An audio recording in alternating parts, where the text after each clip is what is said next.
안녕하세요. 저는 서울백병원 가정의학과와 건강검진센터에서 근무를 하는 박현아입니다. 저는 오늘 가장 흔하게 사용되는 유방암 검사 방법 두 가지랑요, 흔하게 사용은 안 되지만 환자분들이 가장 궁금해하시는 유방암 검사 방법 두 가지, 그래서 총 네 가지의 유방암 검사 방법을 설명을 드릴 건데요. 저는 우선은요, 유방 촬영에 대해서 설명을 드리겠습니다.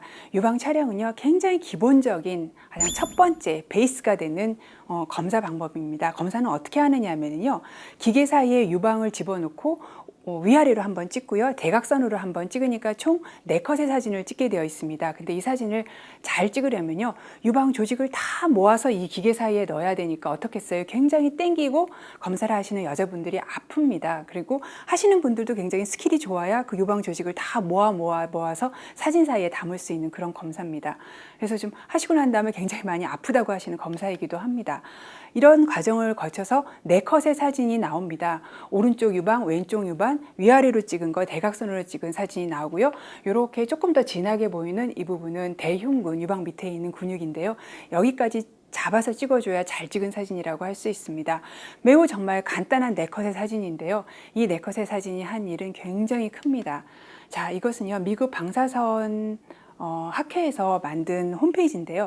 여기 뭐라고 되어 있냐면은 유방암 검사는 생명을 살립니다 라고 얘기를 하고, 미국 여성에 있어서 유방암 사망률을 3분의 1이나 줄였다고 얘기를 하고 있어요. 그럼 한국 여성은 어떨까요? 한국에서는요, 2002년부터 2003년까지 유방암 검진을 받은 분이 최근에 유방암 사망이 어땠는지를 봤어요. 그랬더니 미국보다 훨씬 더 많은 유방암 사망을 예방해서 약 40% 정도 유방암 사망을 낮출 수 있다고 하니까 이 4컷의 간단해 보이는 사진이 굉장히 큰 역할을 하는 거죠. 그래서 이 유방 촬영이 정말 좋은 검사이긴 하는데요. 이 유방 촬영 역시 기계가 좋아야 되고, 찍는 사람이 유방을 모아서 잘 당겨서 사진 사이에 집어넣어야 되고, 또 유방의 크기에 맞춰서 투과하는 방사선 선량을 조절을 해야 되고, 이렇게 찍은 사진을 유방 전문으로 하는 영상학과 교수가 판독해야 된다, 이런 조건이 있어야 되는데요. 제가 이렇게 설명을 하면 도대체 이런 데가 어딥니까? 라고 얘기를 하실 것 같아요. 그래서 대부분 큰 병원, 의료기관 인증을 받고 있어서 인증 마크가 병원에 붙어 있는 그런 병원에서는 이 조건들을 대부분 충족하고 있습니다. 유방 촬영을 하다 보면 또 이렇게 얘기를 하세요. 그렇게 1, 2년마다 한 번씩 죽을 때까지 찍게 되면 방사선 노출이 너무 많아서 유방암에 더 걸리는 건 아니에요 라고 얘기를 하시는데요. 20년 동안 매년 유방 촬영을 하게 되면요, 이 유방 촬영 때문에 증가되는 암 발생 위험도가 0.06%입니다. 하지만 이 20년 동안의 유방 촬영으로 인해서 감소시킬 수 있는 유방암 사망률이 약 35% 됩니다. 그러면 어떤 걸 선택해야 되죠? 당연히 유방암 사망률을 낮출 수 있는 효과가 크기 때문에 유방 촬영을 하시는 방향으로 선택을 해야 되고요. 사실은 이 방사선 노출은요, 이렇게 딱 4컷만 찍는 거에서는 많지 않습니다. 대부분 방사선 노출은요, 연속해서 방사선을 쬐는 검사들이 더 많기 때문에 이 4컷이 크게 영향을 미치지는 않습니다. 유방 촬영을 한다고 해서 100% 유방암을 잡아낼 수 있지는 않습니다. 그것을 바로 검사의 민감도라고 하는데요. 대략 한 85% 정도는 잡아내고요. 15%는 저희가 아무리 사진을 잘 찍고 판독을 잘해도 놓칠 수밖에 없습니다. 너무 작아서 그럴 수도 있고요. 침울 유방에 가려서 그럴 수도 있고요. 그렇기 때문에 사실 유방 촬영이 미국에서는 의료 소송에 가장 많이 걸리게 되는 유방암 검사 중에 하나가 됩니다. 검사 시점은요, 유방을 다 땡겨서 찍어야 되기 때문에 유방이 가장 탱탱하지 않은 시점, 그 시점이 여자분들은 다 아세요. 생리가 끝나고 한 3일 내지 5일 후가 유방이 제일 안 아프면서 제일 부드러울 때입니다.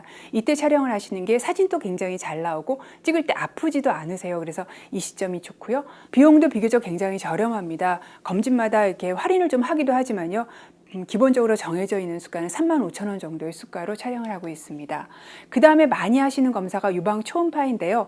깜깜한 방으로 초음파를 대고 유방의 모양을 보는 검사입니다. 하나도 아프지도 않아요. 불편하지도 않고 그냥 편안하게 누워 계시면 됩니다. 그런데 검사비가 높은 게 문제고요. 가장 좋은 장점은 이 겨드랑이 부분, 유방암이 생겼을 때 가장 전이가 많이 되는 겨드랑이 부분도 관찰할 수 있다는 게 가장 장점이고요. 그 유방 초음파는 어떤 경우에 해야 되느냐면, 치밀 유방이 있어서 유방 촬영이 잘 안 돼서 잘 안 보이는 분들, 그래서 의사가 유방 초음파를 같이 받았으면 좋겠습니다 라고 하시는 분들 하시는 게 좋고요. 그 다음에 어떤 경우에, 제가 작년에 유방 초음파를 했는데 결절이 하나 있어요. 근데 이 결절이 유방 촬영에서는 안 보이고 유방 초음파에서만 보여요. 그럼 당연히 유방 초음파를 해서 그 결절이 어떻게 모양이 변했는지 봐야 되겠죠. 그래서 유방 초음파 검사가 이러한 장점이 있기는 하지만 가장 기본 검사는 내컷을 찍는 유방 촬영이고요. 유방 초음파는 보완적으로 하는 검사라는 거 말씀드리고 싶습니다. 그 다음에 유방 MRI가 굉장히 민감도가 높은 검사입니다. 무슨 뜻이냐면 굉장히 자잘한 병변까지 잘 찾아내는 그런 검사예요. 그렇게 하다 보니까 돈으로 한 50만 원이면 굉장히 비싼 돈이죠. 그냥 저는 유방 MRI 찍겠습니다 하시는 분이 있지만 사실 일반적인 여성한테는 유방 MRI를 찍으실 필요가 없습니다. 그 이유는요, 너무 필요 없는 것까지 알게 되기 때문에 그 다음 검사, 조직 검사라든가 맘모톰 이런 걸로 연결되는 경우가 많아서요. 유방 MRI는 의사가 찍으면 좋겠습니다 라고 얘기를 할 때 하시는 게 좋은데요. 그럼 어떤 경우에 유방 MRI가 필요하냐면요, 지금 사실 이런 분들은 없겠지만 얼마 전까지만 해도 유방 안에다 보형물을 넣지 않고 유방 자체에 실리콘이나 파라핀 같은 걸 넣어서 유방을 크게 만드신 그런, 그러니까 야매죠. 야매로 받으신 분들이 있어요. 이런 분들은 유방암을 검사할 수 있는 방법이 없습니다. 초음파로도 알 수 없고요. 유방 촬영으로도 알 수 없어요. 그분들이 유방암을 알 수 있는 방법은 유일하게 유방 MRI입니다. 그래서 이런 분들은 꼭 받으셔야 되고요. 정말 유방암의 고위험군인 환자, 그 유방암을 일으킬 수 있는 브라카 유전자의 돌연 변이가 본인이 있거나 일촌 내 가족, 그러니까 일촌이면은 저희 엄마나 딸이죠, 있는 경우, 또는 30세 이전에 가슴에 방사선 조사량인데 이건 가슴 사진을 얘기하는 게 아니라요, 방사선 치료를 받은 걸 얘기합니다. 이런 분들은 유방 MRI를 찍는 게 좋지만 이렇지 않은 분들은 검진으로 유방 MRI를 찍으실 필요는 없습니다. 찍는 것도요, 아주 편하지 않아요. 30분 정도를 유방을 이렇게 쭉 이 사이 공간이 비어 있어요. 늘어뜨리고 가만히 계셔야 되니까 사실 찍는 것도 아주 쉽지는 않습니다. 자, 그 다음 말씀드린 게 졸리가 이 검사를 해서 양성이 나와서 유방 적출술이랑 난소 적출술을 해서 유명해진 유전자죠. 브라카 1, 2 유전자 검사인데요. 실제로 이 유전자는요, 유방암, 난소암을 일으키는 유전자가 아니고요, 유방암, 난소암을 예방하는 유전자입니다. 그런데 이 유전자에 돌연 변이가 생기게 되면요, 우리 몸에서 암세포는 계속 지금도 만들어지고 있거든요. 이 생겨져 있는 암세포를 제거를 못해요. 치료를 못하기 때문에 이 유전자에 돌연 변이가 있으면 유방암과 난소암이 훨씬 더 많이 생기게 되어 있습니다. 우리나라 여성은 유방암이 생기는 경우가 평생 한 5% 이 정도뿐이 안 되지만요, 사실 이 자료는 미국 자료입니다. 미국의 여성에게서는 평생 유방암 위험도가 12%거든요. 그리고 난소암의 평생 위험도는 1.3%고요. 그런데 브라카 1의 돌연 변이가 있으면 이 확률이 60%로 뛰고요. 2에 있을 경우에 45%로 뛰고요. 난소암도 굉장히 많이 증가해서 39%, 한 15% 정도로 많이 증가합니다.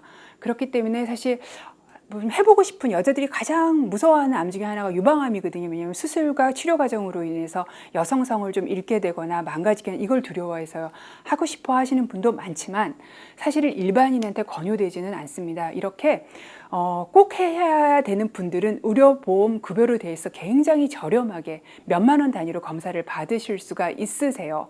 그런데 왜 다른 분들은 그럼 하지 말라고 말씀을 드리냐면요, 여기에 해당되지 않은 분들은요, 그렇게 굉장히 많은 비싼 검사를 해도요, 몇십만 원, 몇백만 원 해도 검사가 네거티브, 꽝이 나올 확률이 굉장히 많고요.